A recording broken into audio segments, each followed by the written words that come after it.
हर रोज न जाने कितने ही लोग एक खामोश जंग लड़ते हैं, और ये जंग किसी बाहरी दुश्मन से नहीं बल्कि अपने ही दिमाग के अंदर होती है। आज हम एक ऐसे ही ओवरथिंकर के सफर को समझेंगे। शक के अंधेरों से निकलकर उम्मीद की रोशनी तक का सफर। अपने सबसे बड़े दुश्मन को अपना सबसे मजबूत साथी बनाने के लिए क्या करना पड़ता है, चलिए पता लगाते हैं। हमारा आज का सोर्स सिर्फ एक किताब नहीं है, ये एक आईना है। एक ऐसा आईना जो हमें उन सच्चाइयों का सामना करने पर मजबूर करता है जिन्हें हम अक्सर खुद से भी छिपाते फिरते हैं। वो अंदर की लड़ाइयाँ जो हम एक नॉर्मल जिंदगी का नकाब पहनकर लड़ते रहते हैं। क्या कभी ऐसा महसूस हुआ है कि अपना ही दिमाग, जो असल में दुनिया को समझने के लिए बना है, वही अपना सबसे बड़ा दुश्मन बन बैठा है? ये सवाल अनगिनत खामोश संघर्षों की जड़ में है, और यहीं से हमारे आज के सफर की शुरुआत होती है। तो हमारा पहला सेक्शन है मेरा मन मेरा दुश्मन। यहां हम ये समझेंगे कि कैसे सोचना जरूरत से ज्यादा सोचने में बदल जाता है।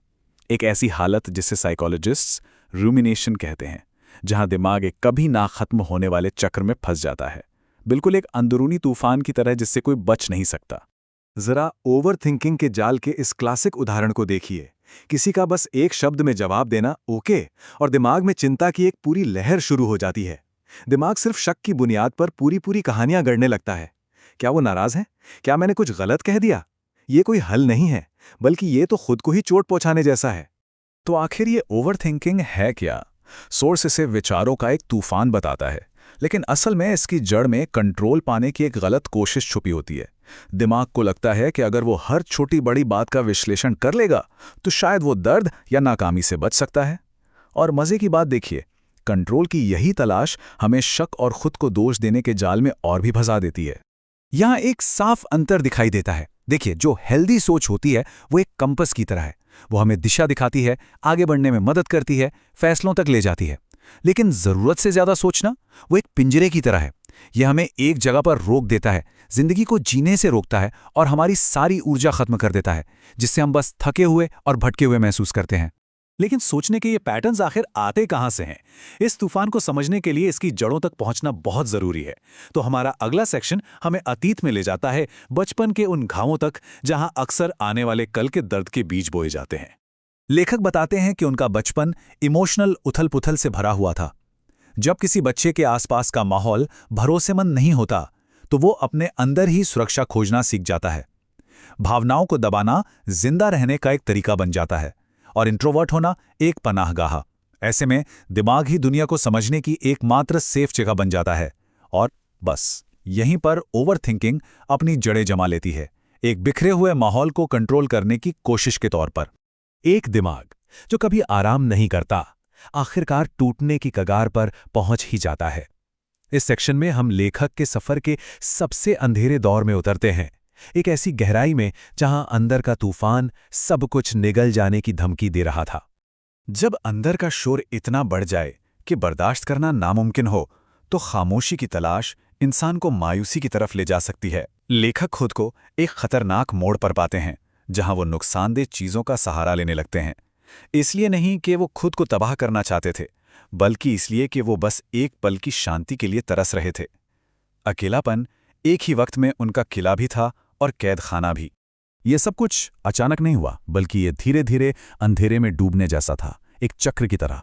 पहले नशे के जरिए खामोशी की तलाश, फिर दुनिया से अलगाव, जहां इंसानी रिश्ते बहुत ज्यादा जोखिम भरे लगने लगे।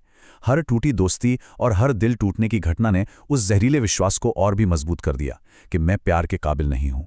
इसका अंत उस सबसे निचले पॉइंट पर हुआ, जहां इस कभी ना खत्म होने वाले दर्द से निकलने का एकमात्र रास्ता मौत नजर आने लगी।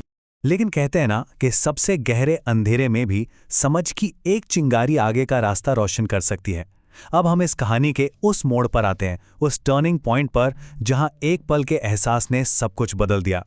और ये मोड़ कोई बाहरी घटना नहीं थी, बल्कि एक अंदरूनी क्रांति थी। वो एहसास था, मेरा दिमाग मेरा दुश्मन नहीं है। इस एक वाक्य ने सब कुछ बदल दिया, क्योंकि अगर दिमाग दुश्मन नहीं है तो फिर उससे लड़ने की जरूरत नहीं है, उसे समझने की जरूरत है। नजरिए के इस छोटे से बदलाव ने सब कुछ बदल दिया। जो ध्यान पहले लोग क्या सोचेंगे पर था, वो अब मुझे क्या सोचना चाहिए पर आ गया। दिमाग एक जंग के मैदान से एक बगीचे में तब्दील हो गया, और सबसे ज़रूरी बात, जो सेंसिटिविटी अब तक एक बोझ लगती थी, वो एक सुपर पावर बन गई। गहराई से महसूस करने की क्षमता, जो कमजोरी नहीं बल्कि हमदर्दी और क्रिएटिविटी का स्रोत है। लेकिन सिर्फ एक विचार ही तो काफी नहीं होता, है ना? इस नए नजरिए को असल बदलाव में कैसे बदला जाए? लेखक के लिए इसका जवाब क्रिएटिविटी की शक्ति में मिला, अपनी कहानी को फिर से लिखने का एक तरीका। और यहां हम हीलिंग की, यानी ठीक होने की एक बहुत जरूरी नई परिभाषा तक पहुंचते हैं। इसका मतलब अतीत को मिटाना या दर्द को जड़ से खत्म करना नहीं है। नहीं, इसका मतलब है उसे अपनाना। यह समझना कि हमारे घावों ने हमें कैसे आकार दिया है और उन दरारों में भी खूबसूरती खोजना। बिल्कुल जापानी कला किंसुगी की तरह, जहां टूटे हुए बर्तनों को सोने से जोड़ा जाता है। पर यह काम करता कैसे है? अपनी उलझी हुई भावनाओं को लिखने और शायरी के फ्रेम में ढालकर लेखक ने अपने दर्द को बाहर निकलने का एक रास्ता दिया। देखिए, कुछ बनाने का जो काम है ना, वो बेतरतीब चीजों को एक आकार देता है। इससे निष्क्रिय पीड़ा एक सक्रिय अभिव्यक्ति में बदल जाती है, और तब वो अपनी भावनाओं को थोड़ी दूरी से देख पाते हैं और आखिरकार उन्हें समझ पाते हैं। तो मायूसी से खुद की खोज तक के इस पूरे सफर का आखिरी सबक क्या है? इसका अंत कोई परी कथा जैसा नहीं है, बल्कि कुछ ज्यादा असल और कहीं ज्यादा शक्तिशाली है। न टूटने वाली उम्मीद का एक संदेश। ये शायद इस पूरी कहानी की सबसे जरूरी सीख है। लक्ष्य ये नहीं है कि जिंदगी में तूफान ना आए, वो तो नामुमकिन है। लक्ष्य है एक कुशल नाविक बनना। ये चिंता और शक की लहरों पर अपनी नाव चलाना सीखने के बारे में है। ये उम्मीद किए बिना कि समंदर शांत हो जाएगा, बल्कि इस भरोसे के साथ कि मौसम चाहे जैसा भी हो, नाव संभाली जा सकती है।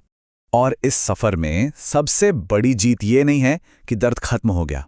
ये तो इच्छा शक्ति का वो एक अकेला साहसी काम है।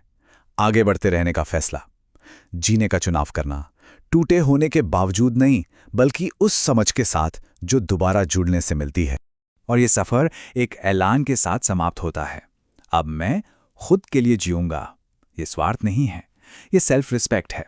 ये अपनी जिंदगी को इज्जत देने का एक वादा है, अपनी कहानी का हीरो बनने का, किसी और की कहानी में एक साइड कैरेक्टर नहीं। और इसी सोच के साथ हम आपको इस सवाल के साथ छोड़ जाते हैं, अपनी जिंदगी में वे कौन से तूफान हैं जिनके दूर हो जाने की हम कामना करते रहते हैं? क्या होगा अगर कामना करने के बजाय हम उनमें नाव चलाना सीख लें? हो सकता है जवाब में ही अपनी आज़ादी की चाबी छुपी हो।